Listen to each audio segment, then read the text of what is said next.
Hello and welcome to the Un-American Football Show's weekly prediction episode. Super Wildcard Weekend is in the books, and we're here to take a look back at our predictions from last week and make some crazy predictions for an incredibly tight divisional round. I'm joined again here with Nate and Ross. How you doing, guys? Yeah, good. I watched about 3/4 of football this weekend. Very engaged Yeah. then. Well, the Colts weren't involved, so I don't really care anymore. No, I do care. There was some really good football played this weekend, and I have caught up. I have watched highlights, but yeah, I just enjoyed not having to. I'm not on the podcast, the audio show later, so I felt free. You could at least you can watch the NFL. You can watch the playoffs without much, emotion going into it. You can watch them without getting too low and too high when your team's not in it. But Nah, I don't do anything without too much emotion. Like even when there's teams I don't give a shit about, I still get angry when the team I hate wins. You must have got angry at some of the bad football played this weekend then, because personally, let's get rid of these 7 seeds. Is kind of my takeaway from the weekend's action. Yeah, I'm not a fan of the 7 seeds. I think it's not good, is it? This weekend. Did any team that won't go out play well? The Raiders played all right. They have a right to be grumbled. Cowboys, if they had 10 seconds longer, could have won potentially. I guess. But they didn't really play well, did they? The Cowboys, they're kind of but if it's coming down, if it's a one-score game, I think your defense kept you in that massively, right? It's all right. Defense, but one-score game though. We made it 90 seconds into the show before we poked some fun at Allen and the Cowboys. So I think that's I wasn't really poking fun. I was just saying that they were shit, without mentioning it. In that case. Yeah. It's a tough game. Anyway, the 49ers didn't win that game. The Cowboys lost it, innit? I'm not sure. All the 49ers did was score field goals. It was enough. Sometimes that's all you need to do. Anyway, yeah. Cowboys are beating the Saints doing the same. That's true. We're derailing the show. Although You've derailed the show. Basically, you've said you're not on the podcast later. You want to talk about the games, but you're not going to turn up when you've watched no football. So let's get into the week's action.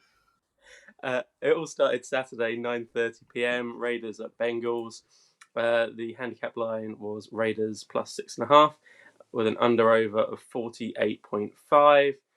We all fancied the Bengals minus 6.5, which was correct. Nate, you and Ross fancied the over, which it wasn't. I went for the under, so it's a point for me. Then on the fantasy player of the week, we're going to do 3 points if we get the top scorer out of us 3, 2 points if it's the middle scorer, and 1 point in consolation, which is very generous of us. That's very point heavy. That's very American sports-esque. Nate, you went for Jamar Chase. He had a great game, making his playoff debut. T. Higgins also making his playoff debut, but not a rookie. Not quite so good. He came last. And then Joe Mixon, he must be in his playoff debut as well, to be fair. They're all playoff debuts. They're all the Bengals. Mixon got 2 points. So I had 3. Ross, you had 2. Nate, you took an early lead with 4. As I say, it's quite a close game, this. Okay, nothing else to add? Yeah, sorry, no, I was muted. It was a close game, but it really shouldn't have been a close game. I think the Raiders, they managed to stick around with some good red zone defense, which is unlike them. And then they actually had a chance to tie up at the end there. But the Bengals were clearly the better team throughout this. The Raiders couldn't get out of their own way. So I guess they'll take it. First playoff win in 31 years, is it, for Cincinnati? Yeah, people were able to text that the Bengals had won a game for the first time ever. Someone should bring it out. Someone should bring out every single human mentions the Bengals winning a playoff game. Right, exactly. It's like this next one, Patriots at Bills. Patriots plus 4.5, under over of 44.5. The Patriots lost, got absolutely spanked, an absolute hammering in this one.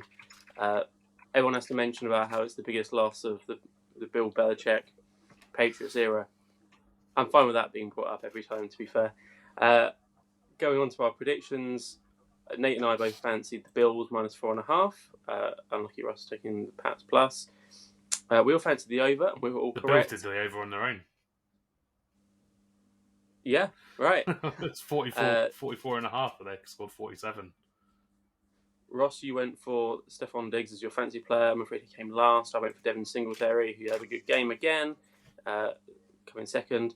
And Nate picking up maximum points again on the fancy player with Josh Allen, and actually getting all 3 correct there. So you get a bonus point there. So that's 6 points for you, 4 points for me, 2 points for Ross.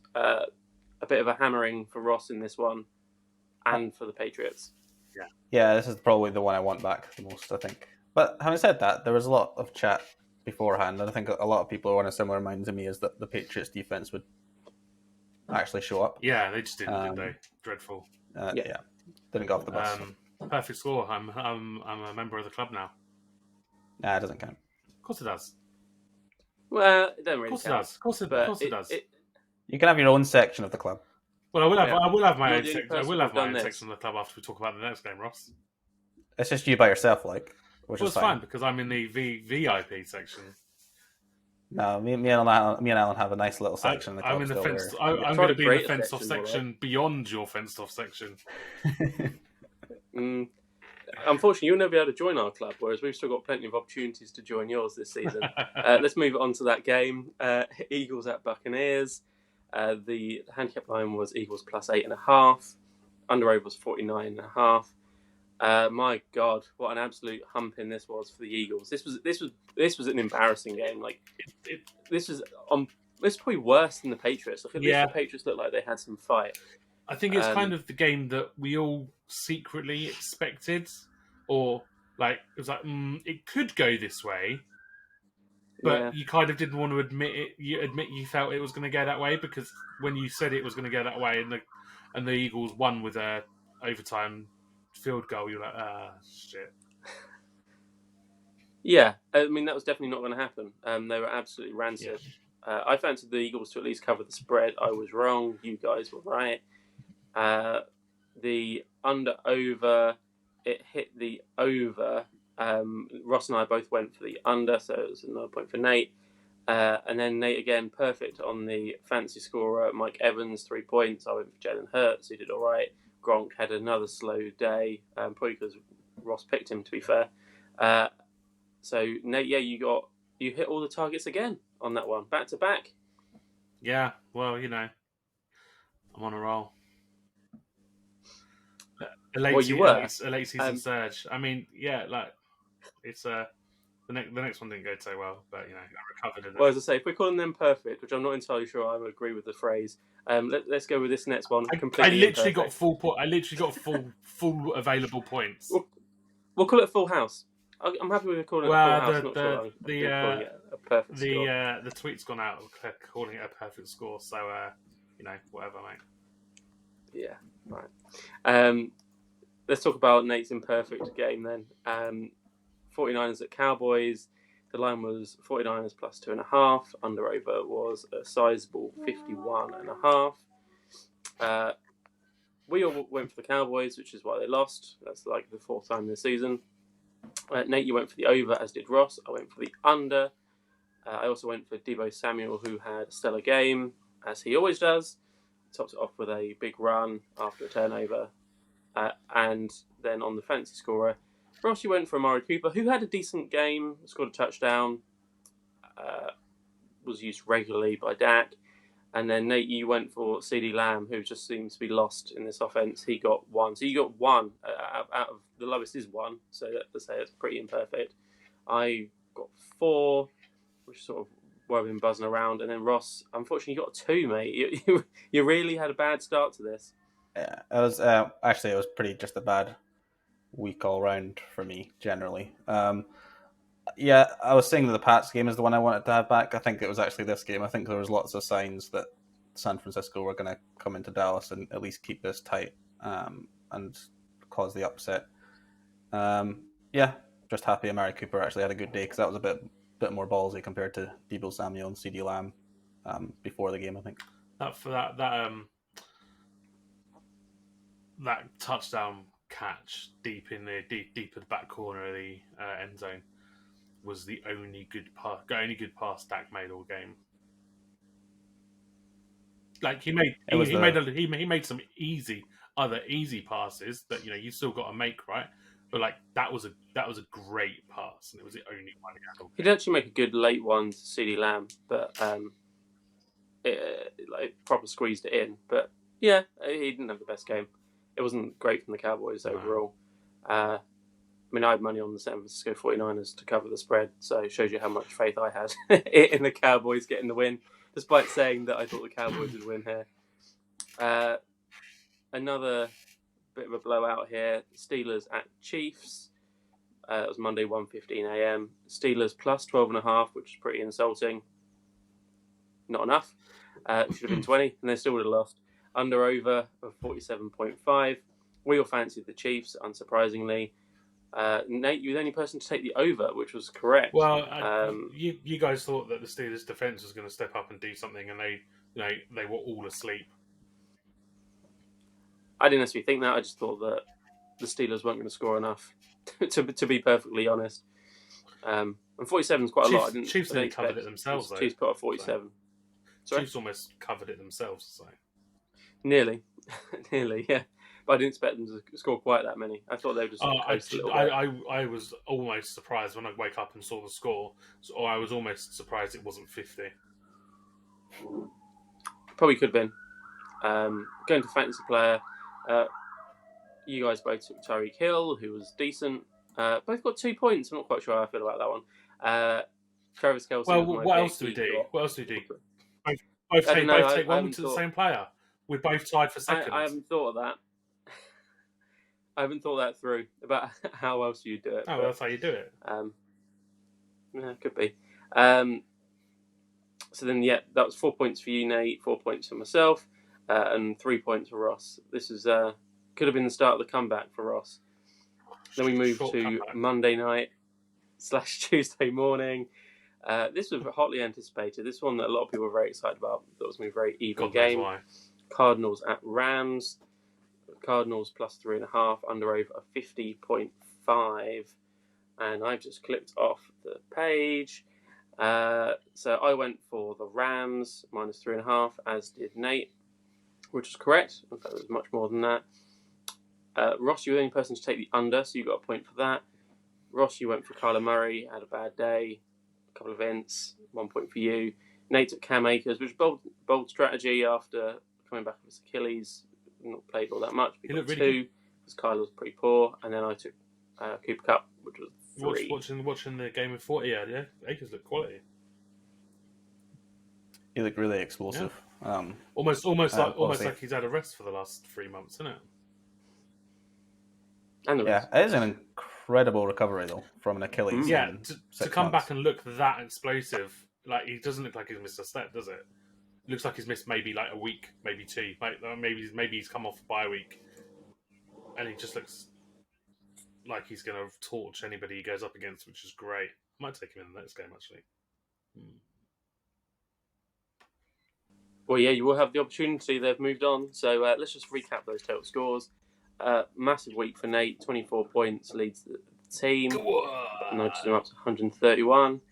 21 points for me. Takes me up to 142. And Ross slips with 15 points to 140. So 2 back from myself, who's taking a narrow lead, and Ross being 9 points ahead of Nate. So it's all sort of play for. We've got another.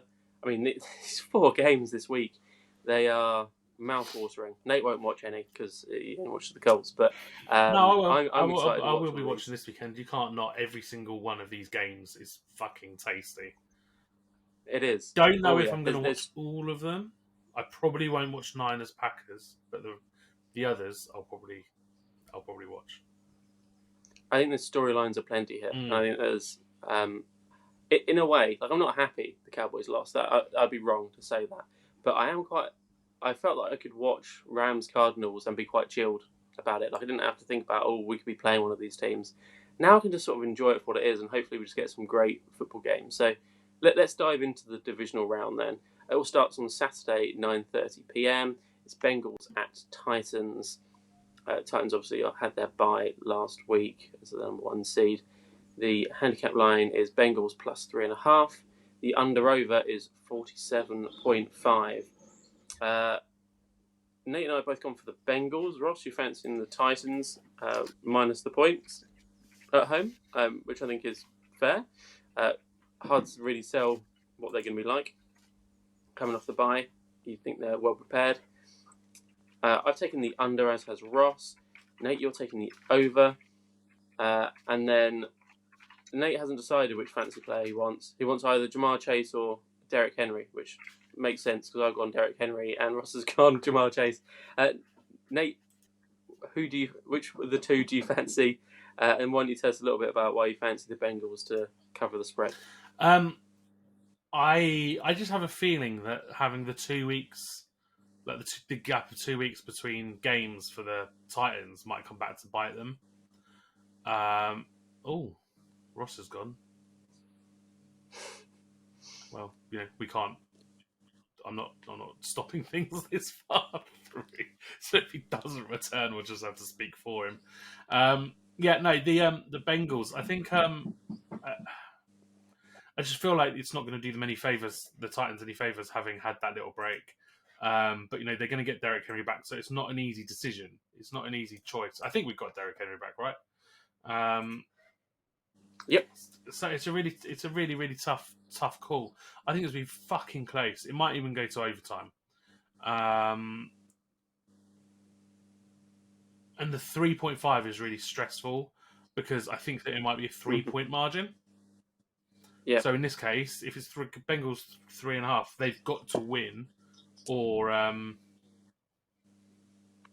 that's it, isn't it? Really? Like if it's a 3-point margin, the 3.5 won't be enough. So I don't know. I can't call it. And the fucking transatlantic Titans will probably clip me saying something about the Titans losing this game and send it to me when they win by 40 points. But like they did before, they've sent me a clip before where I said the Titans haven't got a good defense, and then they absolutely shut down whoever it was they were playing, absolutely annihilated them. So right, that was good. Thanks, boys. But yeah, no. Because I'm going with the Bengals, I'm gonna try and cover it, and I'm gonna go Henry. It'll be Henry. It'll probably be Henry that keeps it close, but I don't know. I'm going on the over because I think it's going to be like 33 points to 30 or something. Like it's going to be that close. Yeah, I think it's definitely going to be a close one. Ross, you and I have both gone for the under. Tell me why you think it's going to be the under on this one. Yeah, I don't know. I think this Tennessee defense is a lot better than most people seem to think. They're really, really good in the red zone. And that's actually where Cincinnati are not very good traditionally this season. I know Cincinnati, they've been a better team the last 3-4 weeks of the season or whatever, but they still rank 19th in red zone offense efficiency, whereas Tennessee ranked 6th in red zone defense efficiency. I just don't think Cincinnati are going to put up enough points to hit the over, and it's also why Tennessee, I think, are going to win this game. That seems to be one of the key areas of the game that I think it could all come down to on Saturday. Yeah, I mean, this, like many of these, is very hard to call. One which feels it might be a little bit easier to call is 49ers at Packers, just Saturday night, Sunday morning for us, 1:15 a.m. The handicap line is Niners plus 5.5, under over of 47.5. Same again, Nate and I, we both fancy the Packers minus the points. Ross going with the 49ers plus the 5.5. Nate and I also taking the over, Ross on the under. I'm taking Devontae Adams. You two guys are taking Debo. Ross, let's come back to you. You fancy the 49ers to at least cover the spread, if not maybe even win? Yeah, I think the 5.5 line is actually quite disrespectful to the success San Francisco has had against this Green Bay Packers team. It's very much a similar roster to the roster that absolutely was thumped in the NFC Championship game a couple of years ago. And kept Green Bay to, I think they won on a last-second field goal in Week 3. It was 30 points to 28 to Green Bay. This 49ers team has a lot of success against Green Bay, and they're running the ball a lot better than they did in that Week 3 game. They didn't have Elijah Mitchell that game, missing a lot of their running backs that game. I think Trey Sermon and Kyle Juszczyk were their leading rushers. So this is a now nearly back to full strength San Francisco team. Nick Bosa and Fred Warner are reportedly going to be able to play, despite the knocks they picked up in the last game. So I think San Francisco can keep this incredibly close, and it might be a sneaky game of the week contender. If not, San Francisco could knock off Green Bay here. Yeah, I definitely like the 49ers. I like them a lot all through the season. I just worry that injuries to Warner and Bosa, question marks over whether they're going to be available for this game, and they're both just massive on defense. And I think the reason I've gone Adams over Debo is purely that, we're doing PPR. Debo's getting more and more work out of the backfield, which doesn't necessarily result in reception points. So I just think that there's more of a platform for Devontae to get the points there. Nate, anything you want to add, or do you want to move on to the next one? I'll come to you first for the next game. I think the Packers will win this by possibly, up to around 10 points. I think it'll be a score plus. I just think, as good as the 49ers have been recently, Aaron Rodgers has been better. Pure and simple. And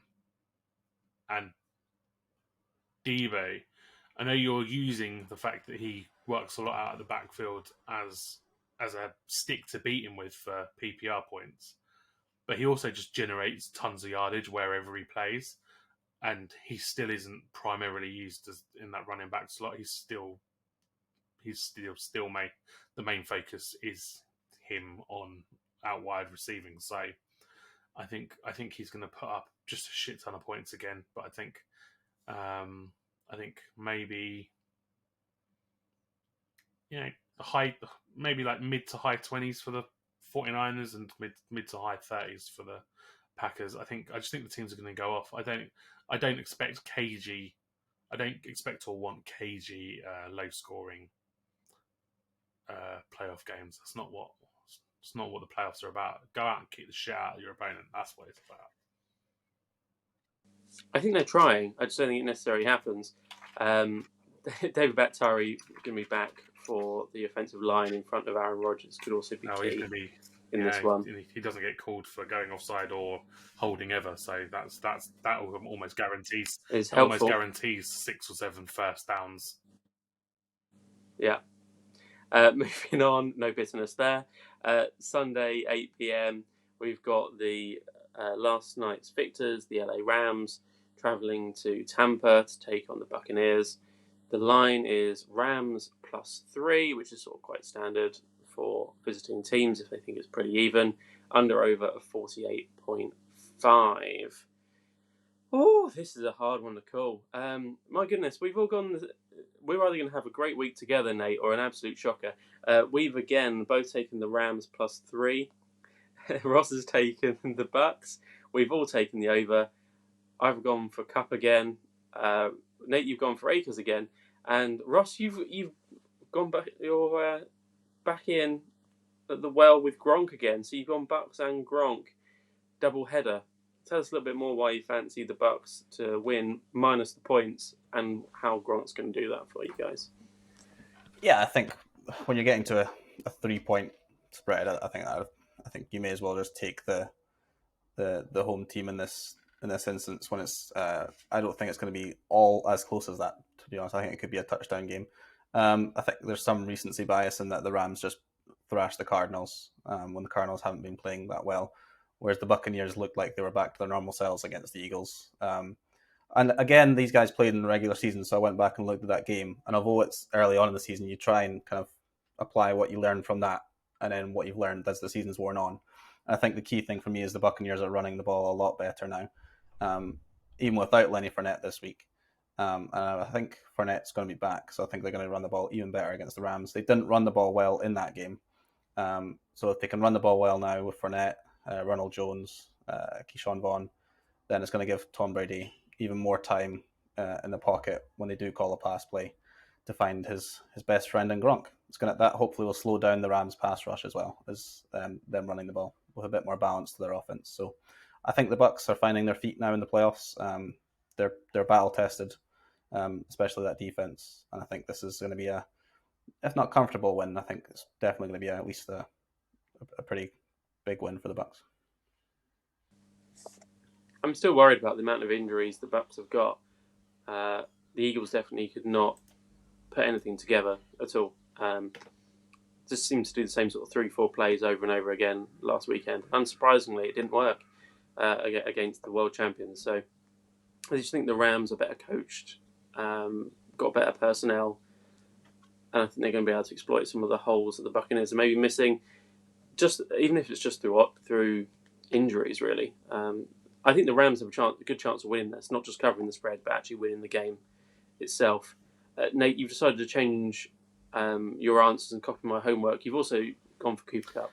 Yeah, I went with Kupp originally, and then when we came back into this, I was thinking, oh, maybe Akers is going to kick on, but I don't really believe it. So I'm reverting back to my original idea of Cooper Kupp. I just think it's a game made for Cooper Kupp. I think much like Ross, I looked back at the previous game. No interceptions were thrown, and obviously Stafford's had a problem with interceptions this year. But I think the offensive line on the Rams is gonna pave the way for keeping some of the pressure out of Matt Stafford's face, much like it did this week. I think he's going to have, obviously, I think Sonny Michel did a good job, has done a good job all season, being probably their prime running back when he probably expected to be third on the depth chart. Obviously, he will not be the prime. He will not be the featured back this week. I think Cam Akers will kick on, but he's not going to outscore Kupp. And Kupp just gets better and better, doesn't he? Pretty good. Kupp and Stafford is a match made in heaven. And I just fancy I think the LA defense is just going to feast. Yeah, see, that's where I disagree. I think this Rams defense has taken a big step back this year, statistically, whereas the Bucs, they've not lost a lot of key starters on defense like they did last year. They've got Vita Vea in there, good D-line.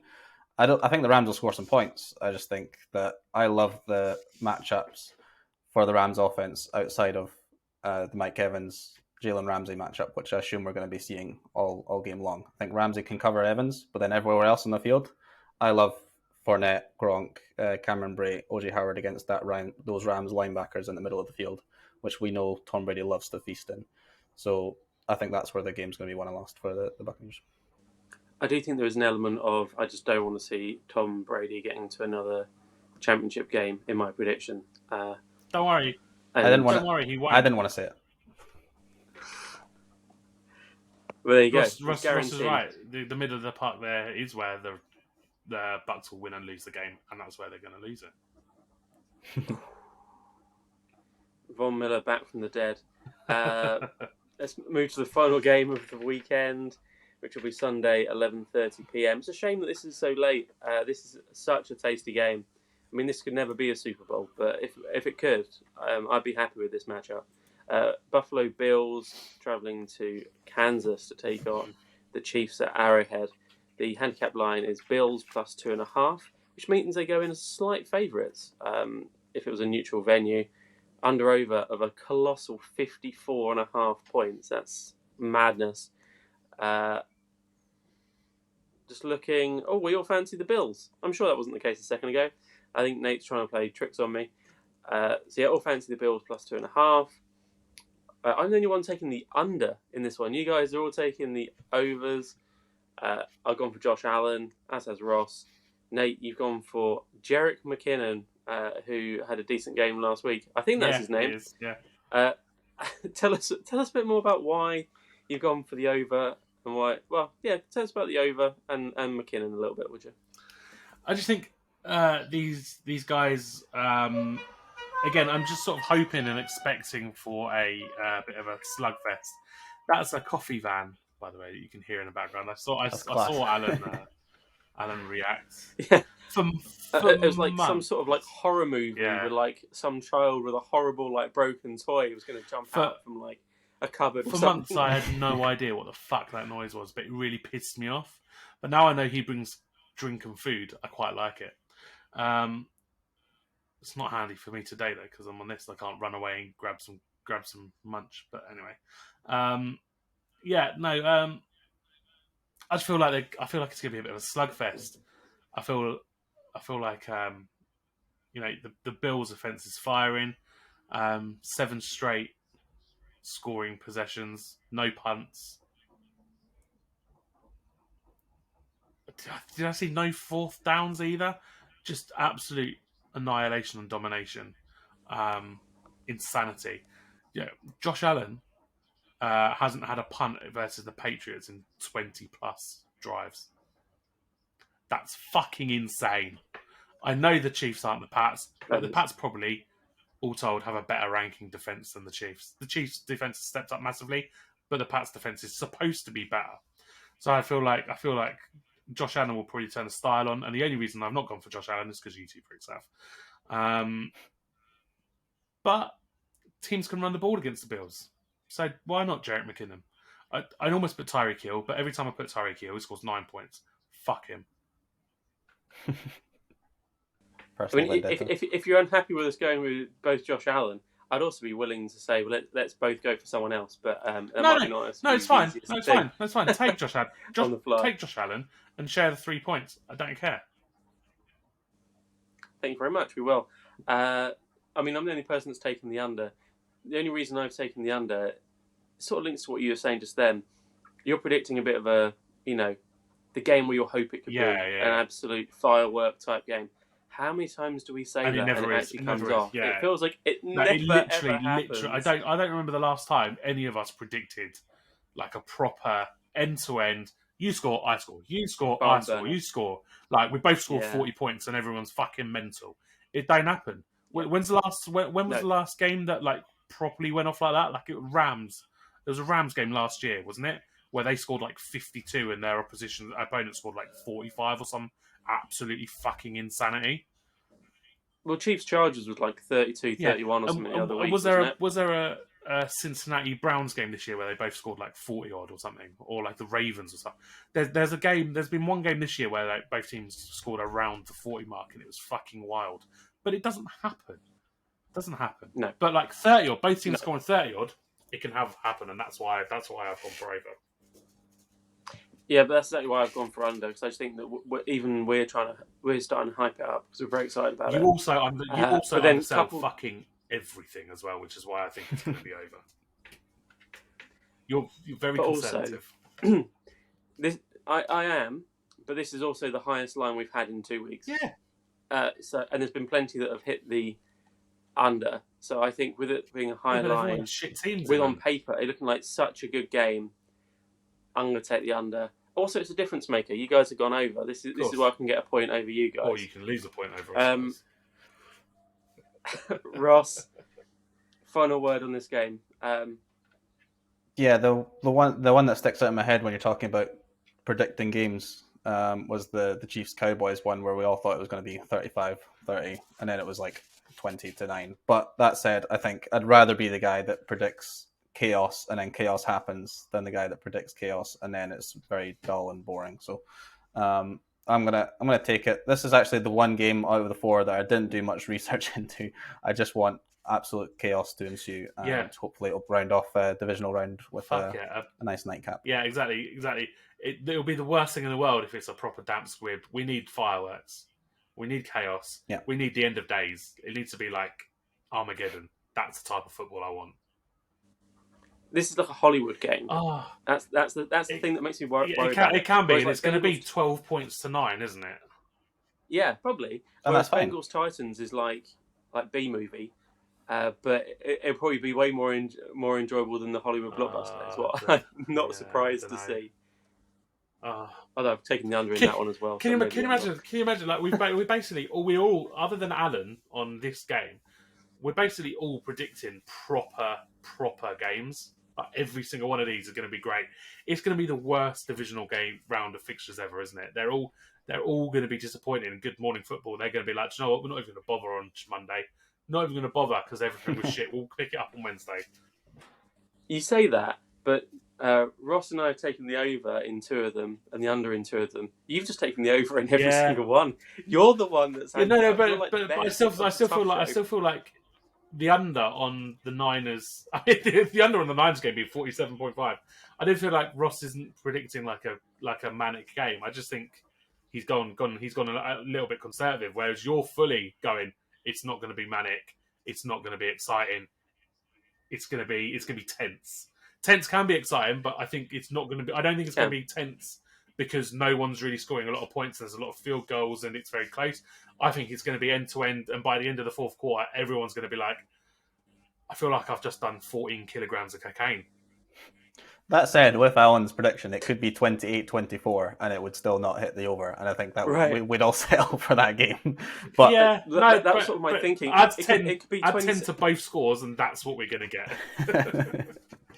It could be 28-26, and it won't hit the over. Yeah. And that'd be a class game. So anyway, let's hope they're all bloody amazing. I'm excited about this week. Guys, thanks for joining us, making your picks today. For everyone watching, thank you for watching. If you enjoyed the video, give us a like, hit subscribe, drop us a comment. Also, if you want to see what else we're up to, we have a podcast which we do weekly as well, which is available wherever you get your podcasts. You can also keep track of us on Twitter using the handle @ToughShowOfficial, and also come join us on our Discord community. Come talk good football and bad football and tense games and low-scoring games with us as it all happens. So thank you for joining us. Don't talk about the Cowboys anymore, though. I'm happy to talk about the Cowboys. As I say, we've talked about it a lot over the last 24 hours. It's been a good grieving process. I feel we're helping you through it. I'm feeling pretty good. Yeah, right. Like talking really helps. Although I'm happy to end it with the podcast tonight. So thank you for joining us, and let's hope for another great weekend of football. Fuck the Titans.